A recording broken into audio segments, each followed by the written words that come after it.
श्रीमद्भागवत महापुराणं द्वितीय स्कंदः अतः प्रथमोऽध्यायः first chapter. ओम नमो भगवते वासुदेवाय। ओम नमो भगवते वासुदेवाय। ओम नमो भगवते वासुदेवाय। श्री शुक उवाच।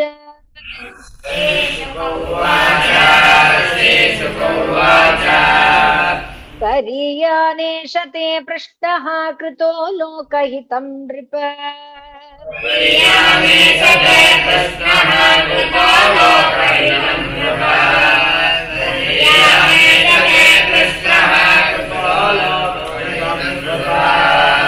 आत्मवित् सम्मतः पुंसां श्रोतव्यादिषु यः परः।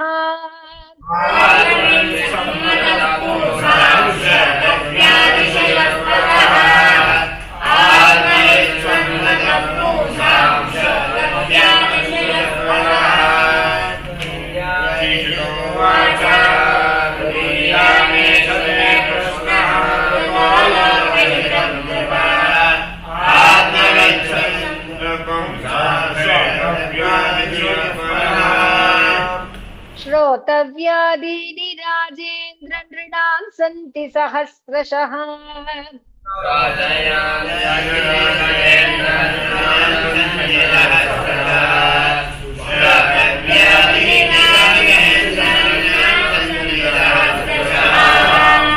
अपश्यताम् आत्मतत्त्वं गृहेषु गृहमेधिनाम्।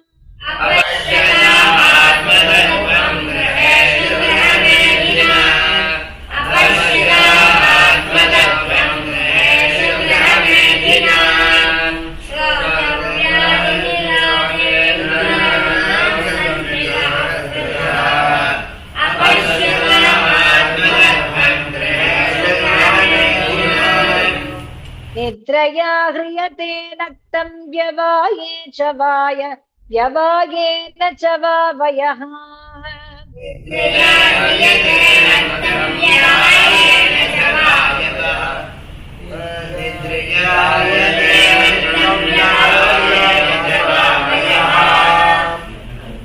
दिवाचार्थे हया राजन् कुटुम्बभरणेन वा।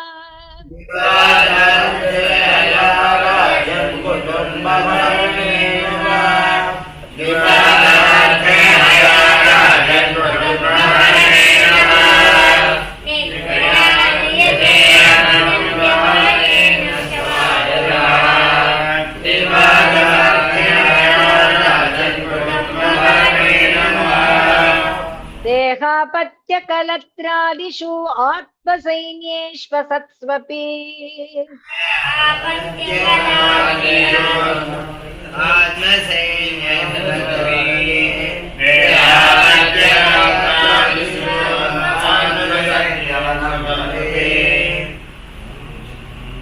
तेषां प्रमत्तो निधनं पश्यन्नपि न पश्यति।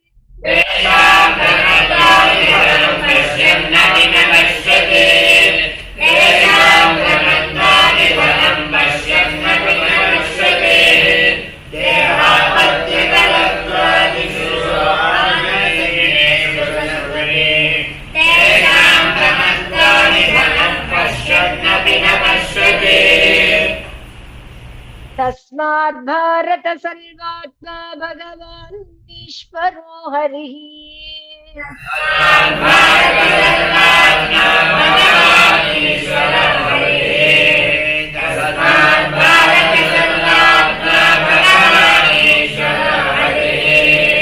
श्रोतव्यः कीर्तितव्यश्च स्मर्तव्यश्चेच्छता भयम्।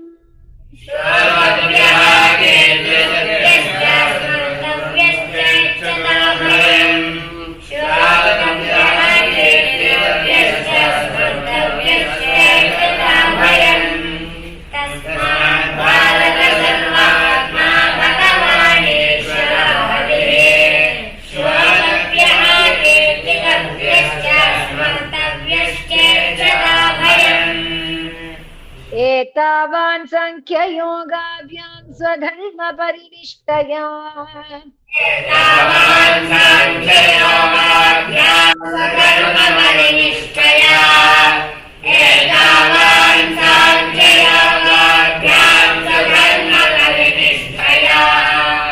जन्मलाभ परपुंसाम् अन्ते नारायण स्मृतिः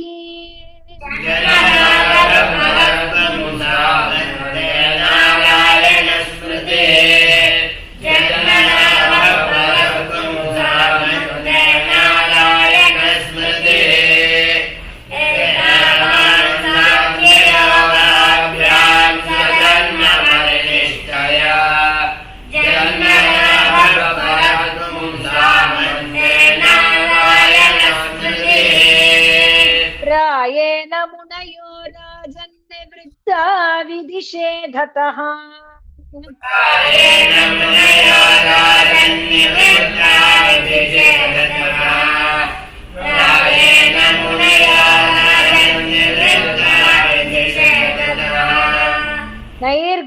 नैर्गुण्यस्थारमन्ते स्म गुणानुकथने हरेः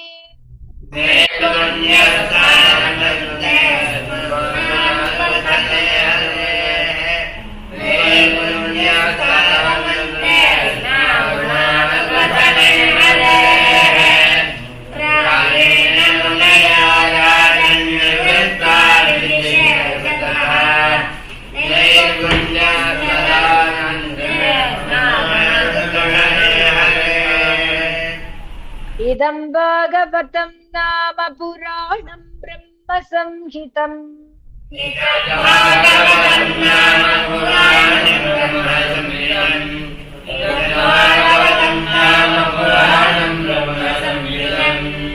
अधीतवान् द्वापरादो पितुर्द्वैपायनादहम्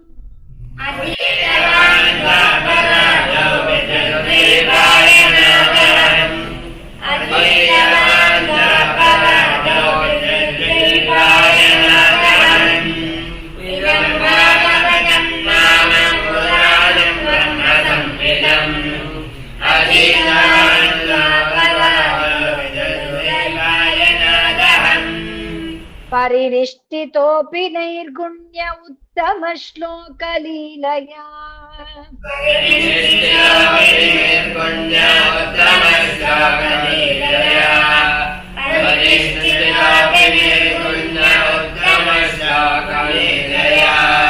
गृहीत चेता राजर्षे आख्यानं यदधीतवान्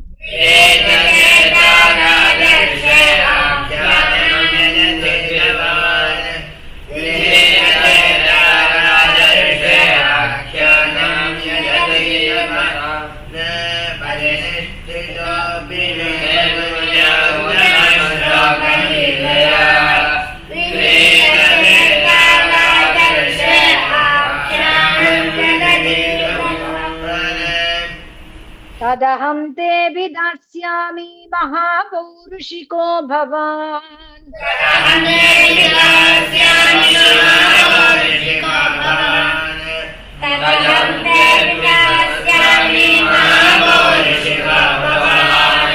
यस्य श्रद्धदतामाशु स्यान्मुकुन्दे मतिः सती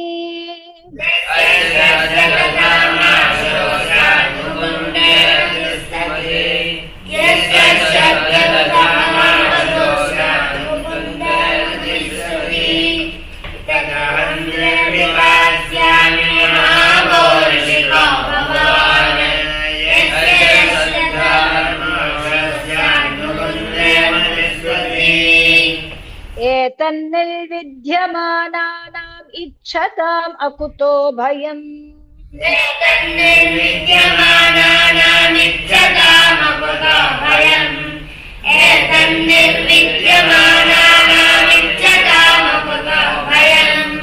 योगिना नृपनिर्नीतं हरेर्नामानुकीर्तनम्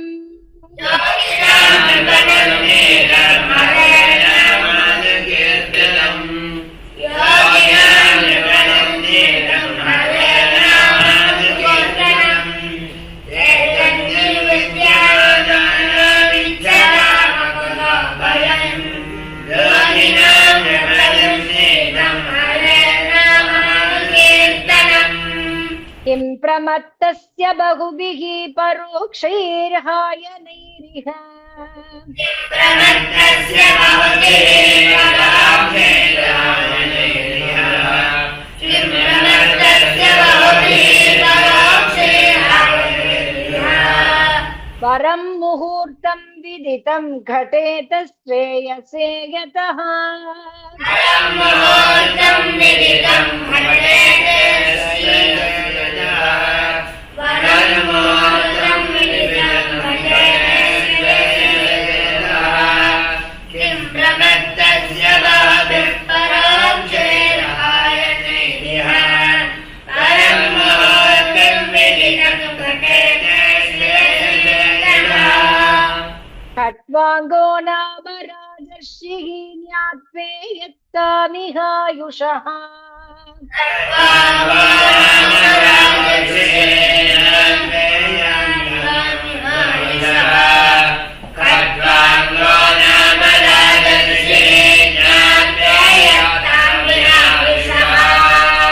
मुहूर्तात् सर्वमुत्सृज्य गतवान् अभयं हरिम्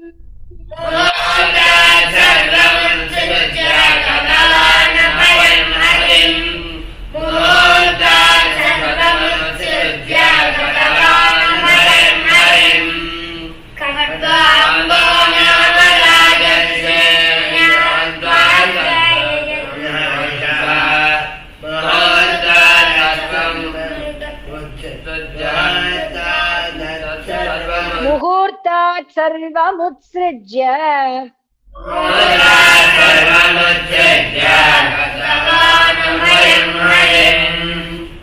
तवाप्येतर्हि कौरव्य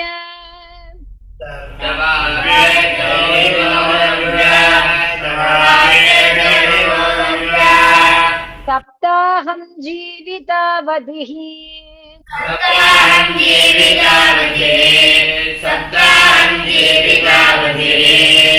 उपकल्पय तत्सर्वम्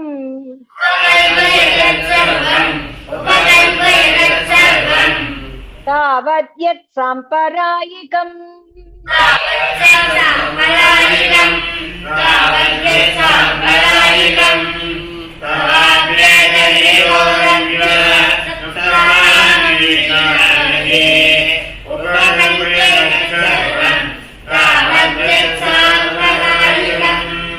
अंतकाले तु पुरुष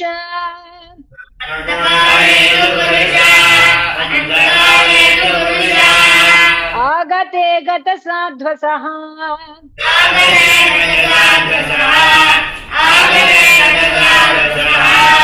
चिन्द्याद संगशस्त्रेण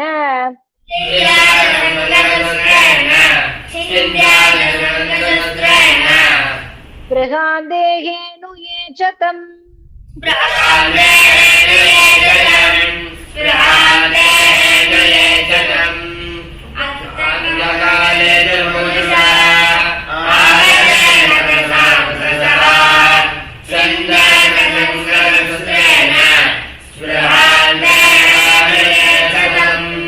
गृहात् प्रव्रजितो धीरः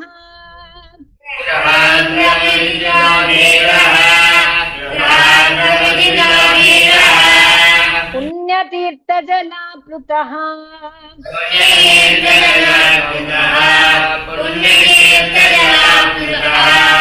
शुचौ विविक्त आसीनः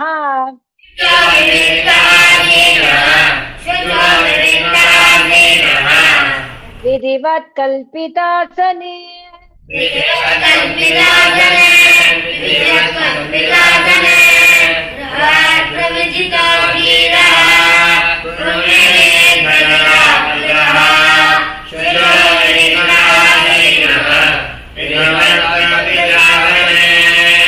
अभ्यसेन् मनसा शुद्धम्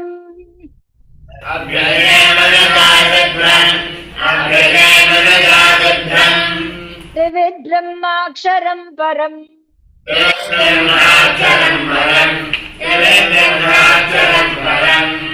मनो यच्चितश्वासः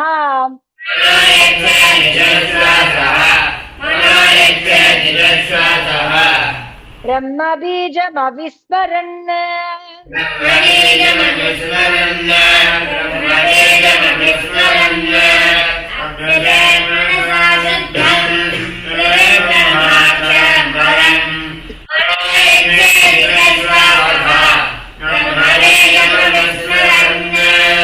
नियच्छेद्विषयेभ्योक्षान्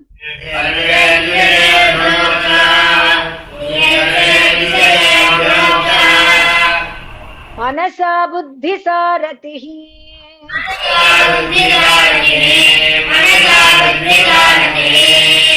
मनः कर्मभिराक्षिप्तम्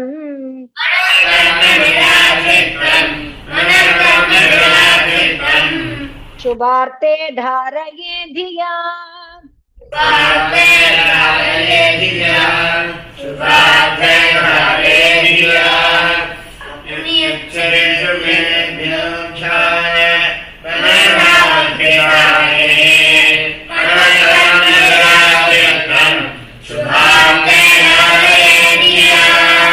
तत्रैकावयवं ध्यायेत्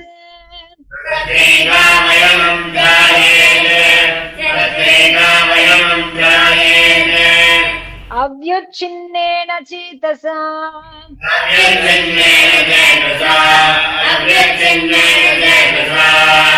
मनो निर्विषयं युक्त्वा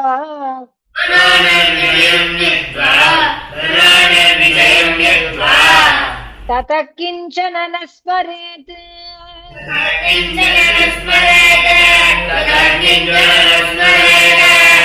पदं तत्परमं विष्णोः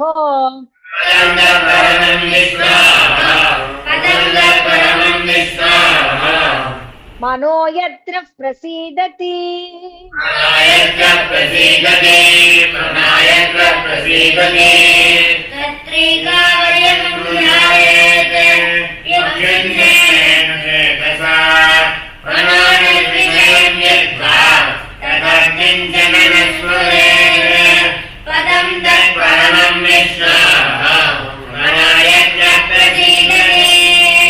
रजस्तमोभ्याम् आक्षिप्तम्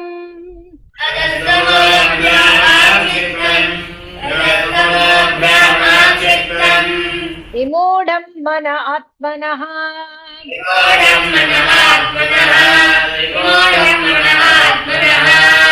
यच्छेधारणया धीरः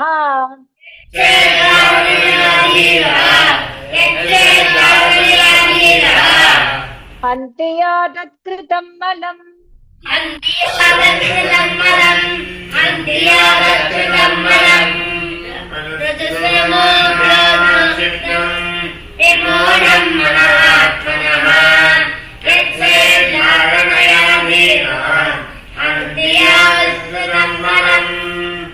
श्री हरये नमः।